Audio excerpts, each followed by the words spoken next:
smo jači, poslednji je čas.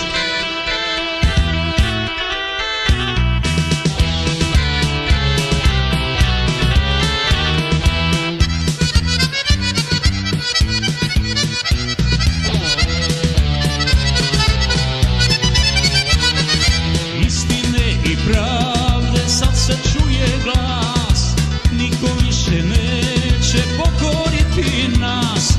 Gavrani će opet možda krenuti, ali junačka srca neće slomiti.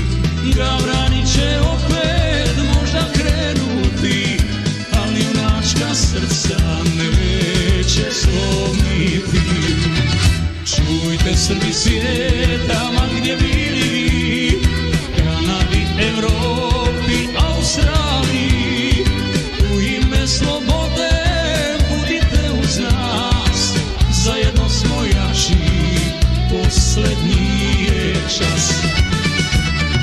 Čujte Srbi svijeta, ma gdje bili vi, Kanadi, Evropi i Americi, u ime slobode budite uz nas, zajedno